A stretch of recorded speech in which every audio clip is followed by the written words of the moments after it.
Example 1.10ல் இந்த மாதிரி number கொடுத்துருக்காங்க. இதுலேயும் அதே தான் கான்செப்ட்டு. புள்ளியை நேராக வச்சுங்க. அதுக்கப்புறம் நம்பர் எழுத ஆரம்பிங்க. 0, 3, இந்த பக்கம் 9, இந்த பக்கம் பாருங்கள் 2, 5, அப்புறம் 7, 3. இங்கே நம்பர் இல்லைல்ல, இல்லாத நம்பருக்கு 0 போட்டுங்க. ஆட் பண்ணணும் இல்லையா? 3, இதை ஆட் பண்ணால் 16.138. அடுத்த நம்பர் அப்படி தான் புள்ளி வச்சுங்க.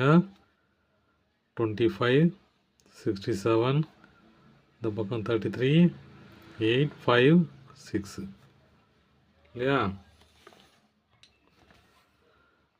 இங்கே மேலே நம்பர் இல்லாதனால 0 போட்டுங்க. அப்படியே ஆட் பண்ணி தான் 6, 12, 1, 14, 15, 5 பாயிண்ட் வச்சுங்க. 1, 9, 5. தேங்க்யூ.